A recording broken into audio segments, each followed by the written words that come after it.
you remember sweet Betsy from Pike, who crossed the broad prairies with her lover Ike? 2 yoke of oxen, a big spotted hog, a tall Shanghai rooster, and an old yeller dog. Hoodle-dang-folly-died, old hoodle-dang-folly-day. One evening quite early they camped on the Platte. It was near by the road in a cool shady flat, where Betsy, sore-footed, lay down to repose. Ike stood and gazed at his Pike County rose. Hoodle-dang-folly-died, old hoodle-dang-folly-day. Then out on the prairie one dark starry night, they broke out the whiskey and Betsy got tight. She sang and she shouted and danced o'er the plain and showed her bare bum to the whole wagon train. Hoodle-dang-folly-died, old hoodle-dang-folly-day. The wagon tipped over with a terrible crash, and out on the prairie rolled all sorts of trash. A few little baby clothes done up with care looked mighty suspicious, but 'twas all on the square. Hoodle-dang-folly-died, old hoodle-dang-folly-day. They soon reached the desert where Betsy gave out, and down in the sand she lay rolling about, while Ike, half distracted, looked on in surprise, saying, "Betsy, get up, you'll get sand in your eyes. Hoodle-dang-folly-died, old hoodle-dang-folly-day." Sweet Betsy got up in a great deal of pain and declared she'd go back to Pike County again. Ike gave a sigh and they fondly embraced, and they traveled along with his arm around her waist. Hoodle-dang-folly-died, old hoodle-dang-folly-day. One morning they climbed, the Shanghai ran off and the cattle all died. The last piece of bacon that morning was fried. Ike got discouraged and Betsy got mad, and the dog wagged his tail and looked wonderfully sad. Hoodle-dang-folly-day, old hoodle-dang-folly-day. One morning they climbed up a very high hill, and with wonder looked down into old Placerville. Ike shouted and danced 2 feet clear of the ground, saying, "Betsy, my darling, we've come to Hangtown." Hoodle-dang-folly-died, old hoodle-dang-folly-day. Long Ike and sweet Betsy attended a dance, and Ike wore a pair of his Pike County pants. Sweet Betsy was covered in ribbons and rings. Said Ike, "You're an angel, but where are your wings?" Hoodle-dang-folly-died, old hoodle-dang-folly-day. A miner said, "Betsy, will you dance with me?" "I will, you old horse, if you don't make too free, but don't dance me hard. Do you want to know why? Doggone you, I'm chock full of strong alkali." Hoodle-dang-folly-died, old hoodle-dang-folly-day. Well, this Pike County couple got married, of course, but Ike, getting jealous, obtained a divorce. And Betsy, well satisfied, said with a shout, "Goodbye, you big lummox, I'm glad you backed out." Hoodle-dang-folly-died, old hoodle-dang-folly-day. Thank you.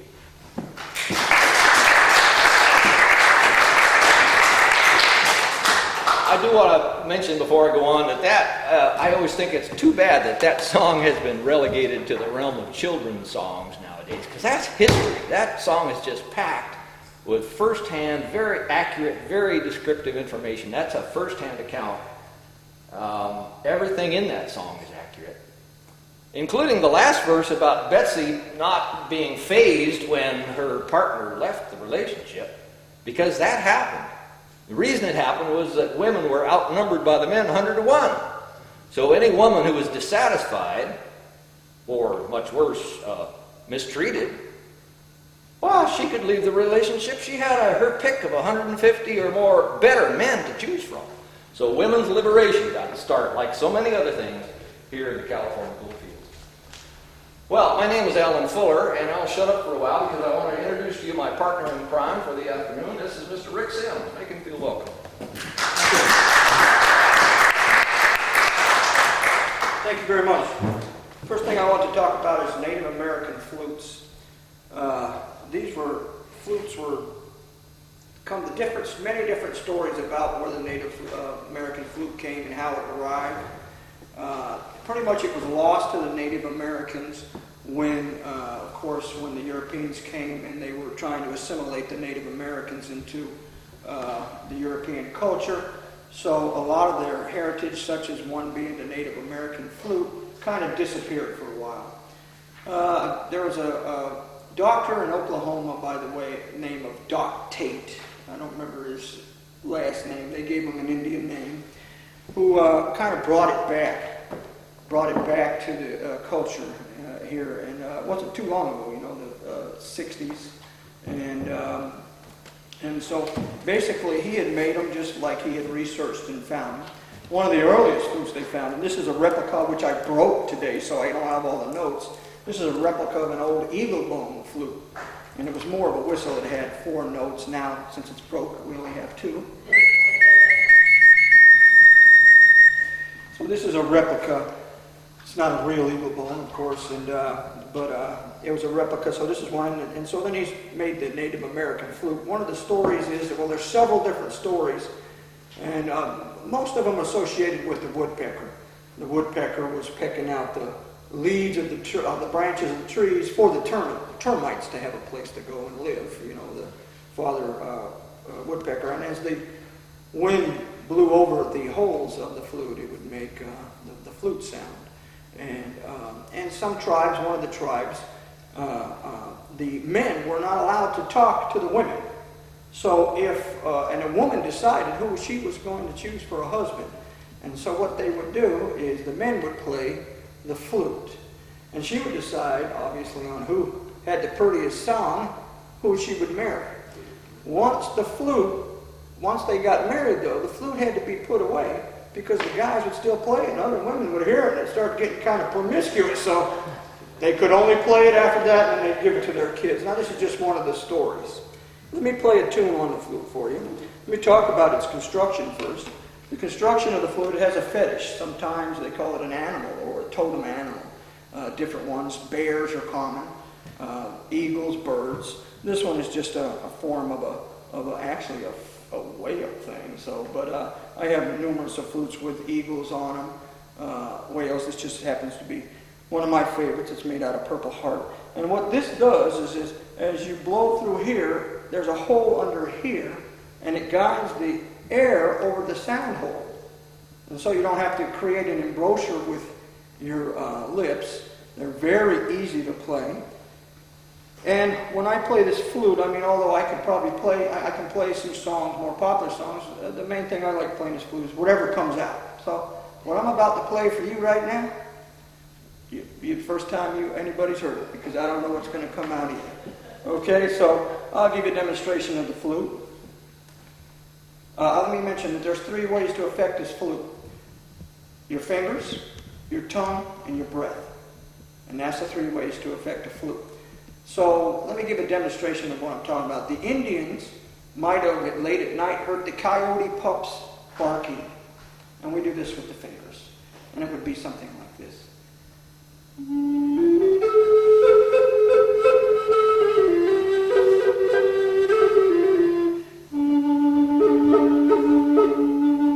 The coyote pups barking.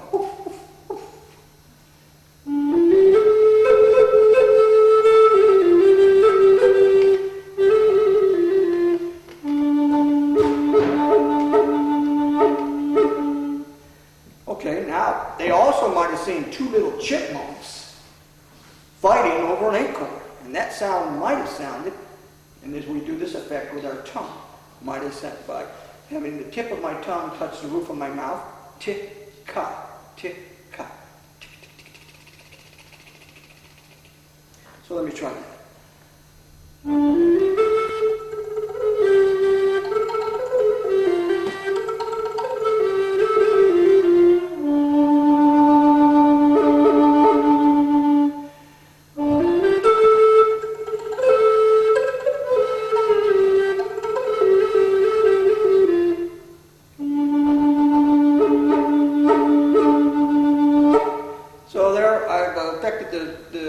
With my tongue, my fingers. We can also bend a note, which I really like. You can bend a note simply by pulling your finger off slowly. And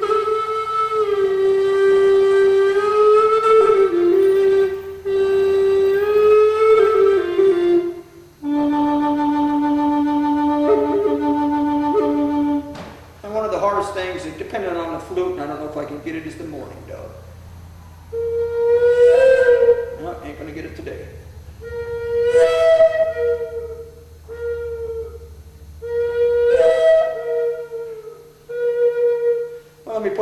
just come up with a song.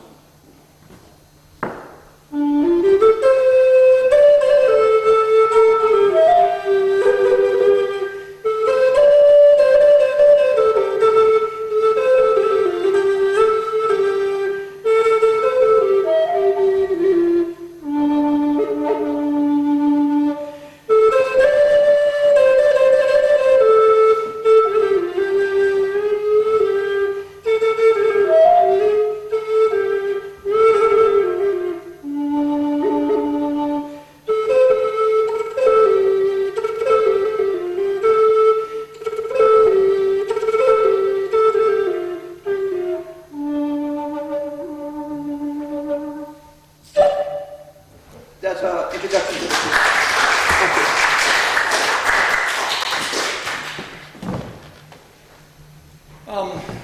Thank you, Rick. Before we leave off Indian flutes, I'd like to sing a song that's accompanied by an Indian flute, although this song would be accompanied by the South American version of an Indian flute, which is a quena. It uses almost the identical principles, though, in the same minor pentatonic mode as that. I think it is even in the same key. You might wonder why I'm going to sing a song from South America. Some of you may know this. The answer to that question already is because the first 49ers here in California were South Americans. Did you know that? Yeah, some of you do. A reason is a very simple one. The news of the gold discovery was taken to the outside world not by horseback or foot. It was taken by ship. And those ships went all the way around the end of South America and back up to New York City and Boston and to the East Coast. Well, of course, they put in at the harbors of Western South America on the way, principally Lima and Santiago. And Chile, in particular, was a prosperous country then, just as it is now.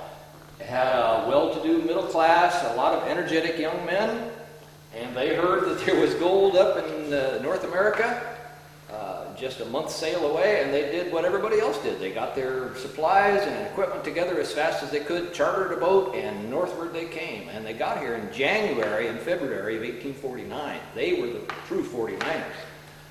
The Americans didn't get here until that summer, July and August, a full 6 months later.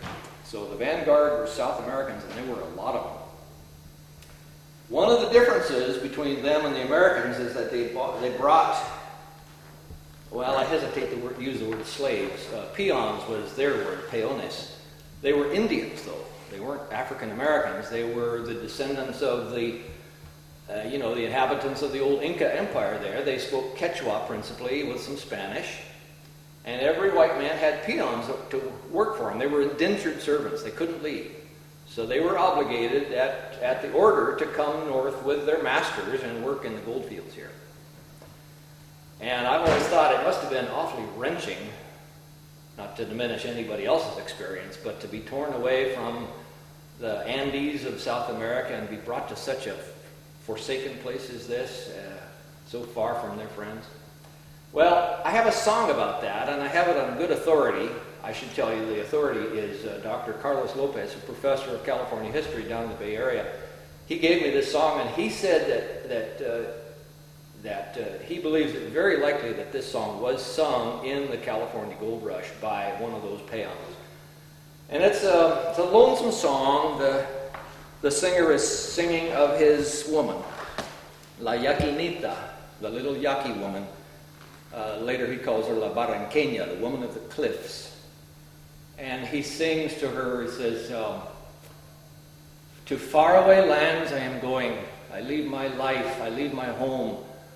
God knows when I will come back to walk on your land.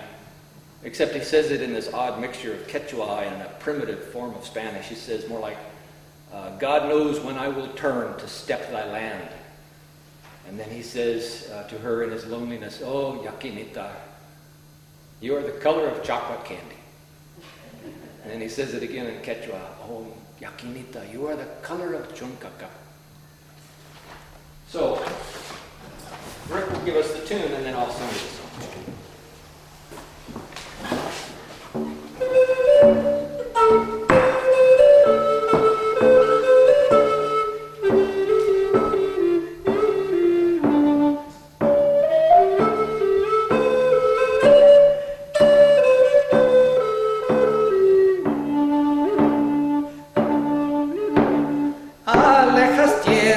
voy a partir, dejo mi vida, dejo mi hogar.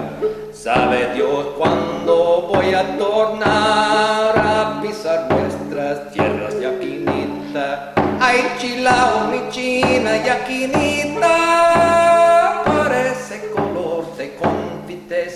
Ay, chilao, mi china barranqueña, parece color de chuncacá.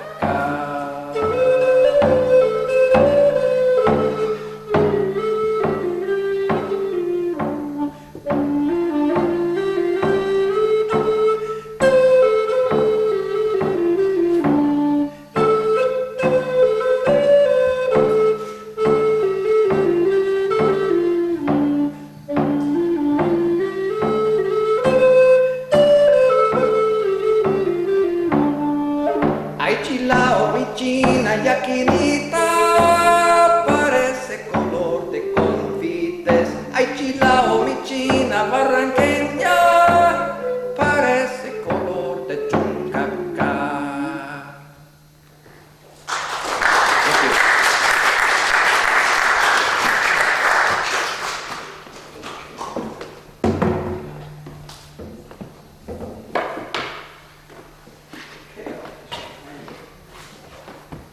One of the instruments, and my favorite instrument that I am deeply in love with, is the banjo. The banjo is originally came over with the African slaves. Prior to that, I've heard it come from maybe the Persians or from the Saudi Arabians, but what I'm dealing with came with the slaves. In 1810, Joel Walker Sweeney was born, and he died in 1860. He's credited with making the banjo what it is today. He learned it. He was born in Virginia and learned it from the plantation slaves on how to play it.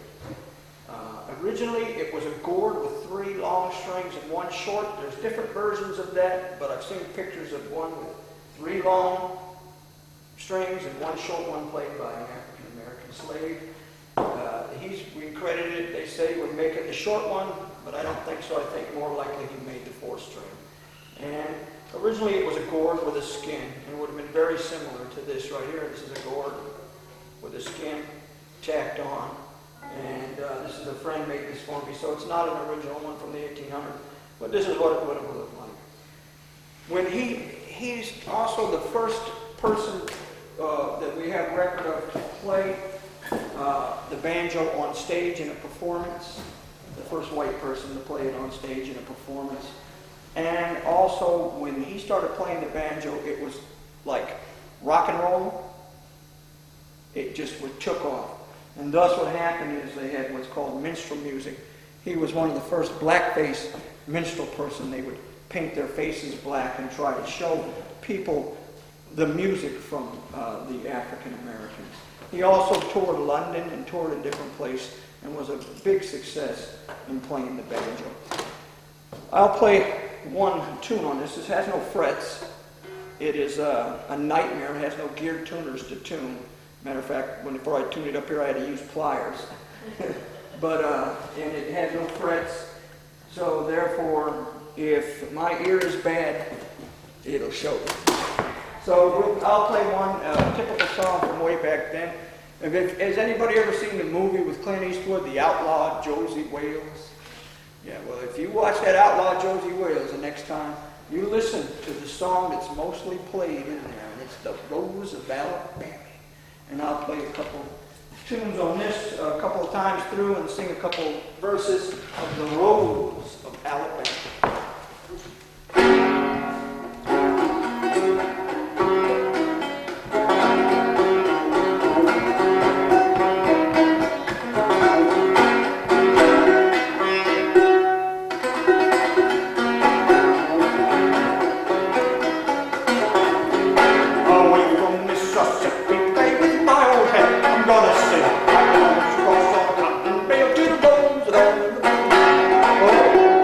Rosie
that guy's name, but he was a Southerner.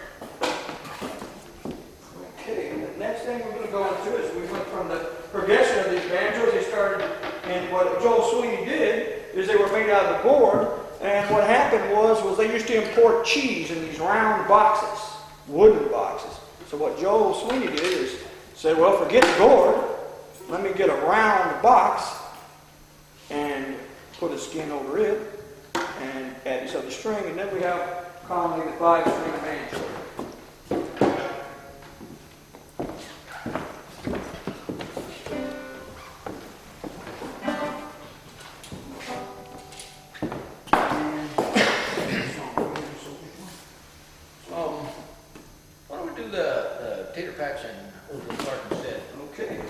Is that a different banjo though? Oh, play that banjo. That's no problem. I got Come on. I've got way too many banjos. And I'm always looking for more. This banjo right here is an old tubaphone. This banjo is the banjo of my dreams. This banjo has 11/13/6 pots with a tubaphone tone ring in it. I spent quite a few years trying to find one of these, other than having to pay a lot of money for one, and I was in an antique store and was looking for bloodhound figurines because we have bloodhounds and my wife loves bloodhounds, and I looked on top of the case. There she was. And so I bought it. So we'll do... Is this tater patch? Yeah. I wanted to just spend a quick minute talking about the guitar. This is an authentic guitar from the Gold Rush. This was made in 1839. And you can see, even from the back row, the major difference between this and modern guitars, besides the fact that it's smaller, it doesn't have a fretboard. The frets are set directly into the neck and then directly into the body.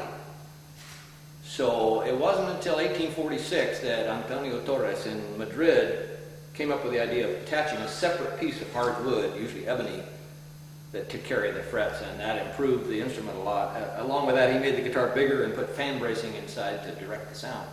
But this is what they had. The singers who entertained miners in all the gold camps play guitars like this, just like this. And oh, one other thing I wanted to say, Rick is going to play a couple of tunes in what musicians call the Mixolydian Mode. And the reason I tell you that is because you'll hear that it doesn't sound quite like our music. It goes... Hear that note?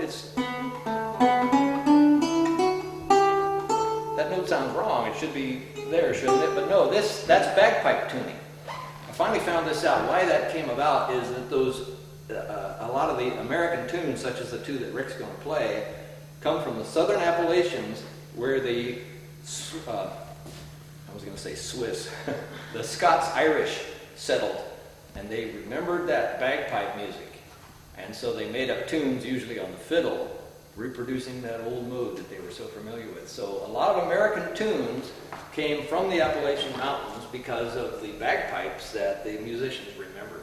And here's a couple of examples. You know, a lot of this music here, the people, you know, they worked all day out on the mines and stuff like this. They didn't have a lot of time to rehearse and a lot of time to practice. This was their entertainment. You know, they didn't have the internet, iPods, and the TV back then. You know, they were all down in the cities, I guess. But so just in that case, actually, this is the first performance me and Alan's ever done together, and so it's kind of authentic that way because we've never really had any rehearsals. So we're doing kind of like what they're doing. We're just doing this for fun. We're just talking more. We're talking more. So, should I quote Tigger Patch writing over here? Yeah, let's go. I think so. Okay, here we go. Tigger Patch.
forgot to mention, because I got a case of nerves. Nerves, you never get nerves. I don't usually have them, but I got nerves today. So I forgot to mention the style of banjo I'm playing right here is clawhammer. That was the original style. All up through before the Civil War, it was played with the back of the fingernails, and that's how the Africans played it. And they played basically beating a drum and finding the melody on the stick here. So there's no up-kicking in the style that I just did. So, but after the Civil War, the people in the cities, they discovered, hey, we can pick this banjo like a guitar. But the people that went up to the Appalachian Mountains, they didn't get that.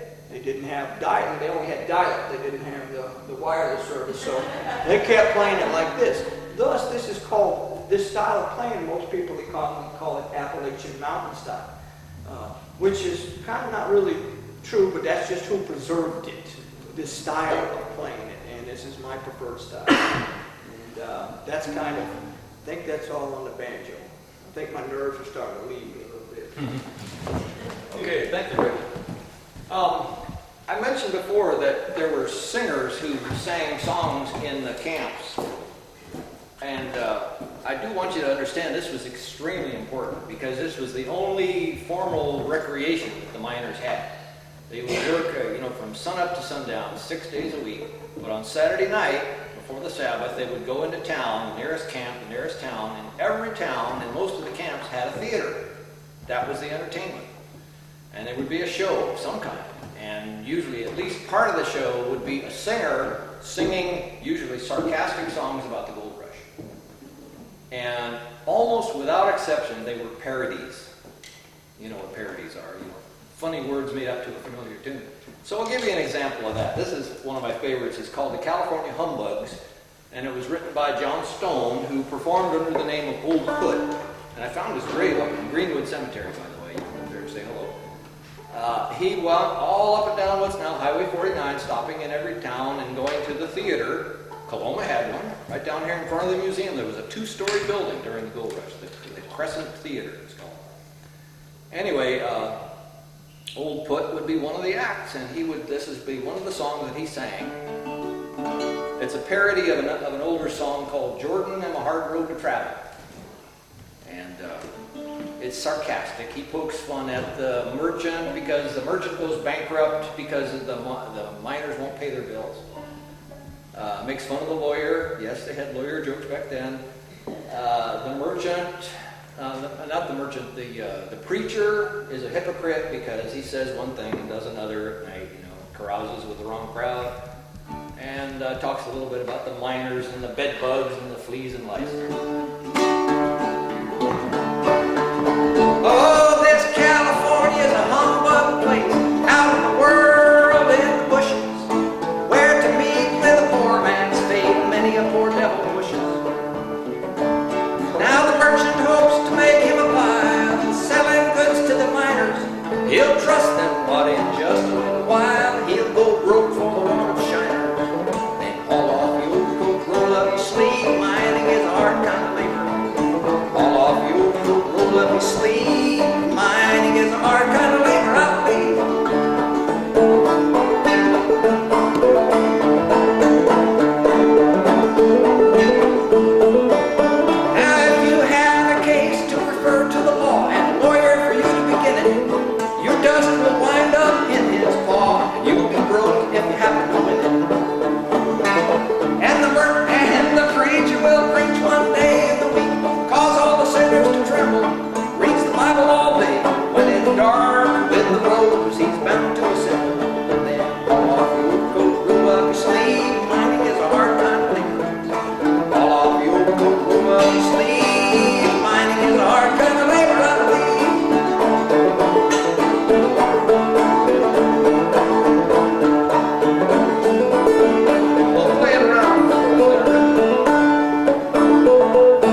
is a hard kind of way right me.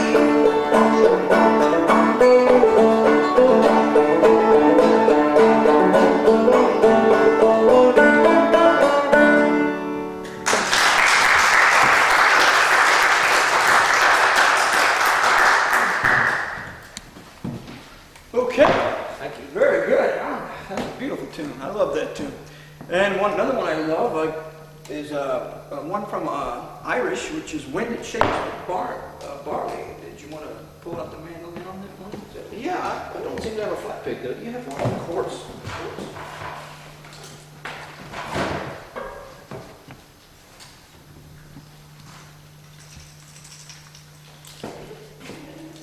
It's a snake! Oh no, it's just flat pick.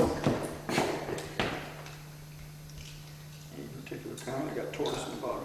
This is fun. Thank you, sir. This is a good example of what Rick was talking about.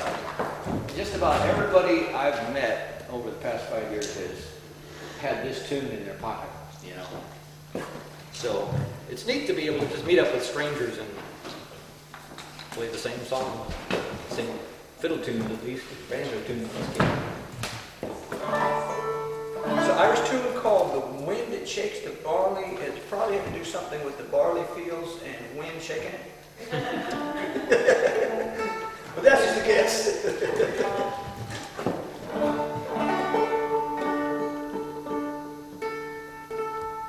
One of the reasons I like this tune so much is as you get playing it, we're basically playing the melody over and over, but it has a sense, if it played right, it starts building in its tension. And that's probably what attracts me to this tune so much. Because we might start out just da-da-da-da, and by the time we're through, it's pretty. But that could be in my own mind. Maybe you won't hear that. We'll see. Here we go. The Wind That Shakes the Barley.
you heard it. That's probably what the wind does in barley. Right. I've never seen wind shaking barley, so I wouldn't know. I've seen it shaking wild oats quite a bit. We'd like to wind up the first part of this program. After this, we'll take a short break, maybe 10 minutes, maybe 15 at the very most. Well, if you're not back yet, we'll wait for you. But we want to show you a piece of Americana that you may have run across before. And again, this often turns up as a children's song. Too bad, because this is a great piece of Americana. It's called the Arkansas Traveler. And nowadays you hear it as a children's song in school, a silly song at that. It wasn't originally a song at all, it was a comedy routine. And this was top of the chart stuff in 1849. The routine was about a traveler, kind of a city slicker type, lost in Arkansas. That would be me. And he stumbles upon this log cabin where the squatter, that would be his truly, is sitting on the front porch playing a banjo. And the traveler simply wants to know how to get back to town, but he can't get a straight answer out of this guy. And people have been doing this now for, what, 100 and an awful lot of years. There's as many versions of this as there are people who've done it. Thousands upon thousands upon thousands. And there's lots and lots of Arkansas Traveler gags. There are even Arkansas Traveler websites now where you can go and get more gags for the Arkansas Traveler. But we'll just give you a sampling of some of the stuff that was done in the early days. Oh, and I did want to mention we found a written record in one of the Gold Rush diaries of this being performed in one of the camps on the wagon trains coming west to California. Somebody would get out the fiddle or the banjo and they'd run through the Arkansas Traveler right there on the side of the California Trail. Oh, and the other thing is that the squatter only knows part of the tune. He's playing the banjo, but he only knows the first part of the tune. Only what we would call the A part. He never gets to the B part. He just keeps playing that A part over and over. Play it for us.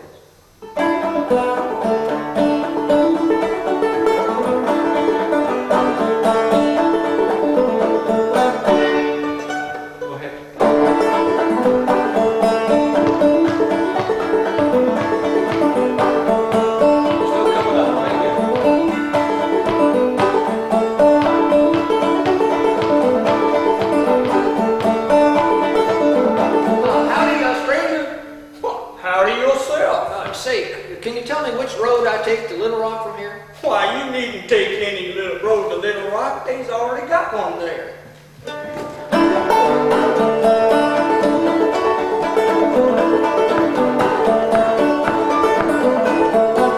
Stranger, excuse me, what I meant was, does it make any difference which of these two roads I take out of here? Not to me.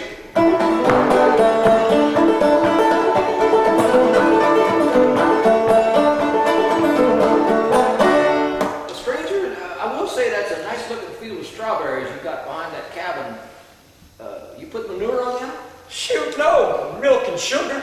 Stranger,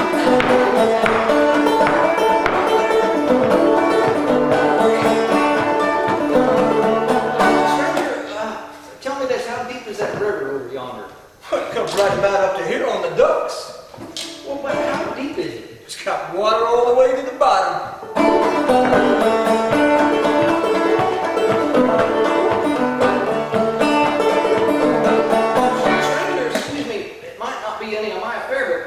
Cabin's getting awful darn wet inside. Why in the world don't you climb up there and fix that leaky roof? Because when it's raining, it's leaking, and I don't want to get wet. And when it's dry, why, it ain't leaking.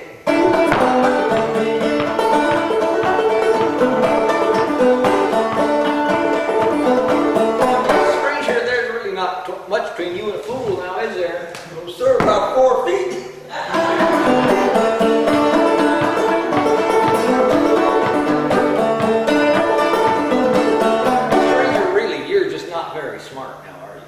Well, sir, I'm not the one that's lost either. Stranger,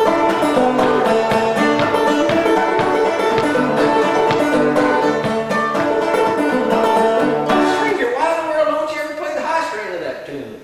Oh, mister, if I knew the second part of that tune, I'd play it. But if you could show me the second part of that tune, I'd take you to Little Rock myself. Well, sure, it just goes like...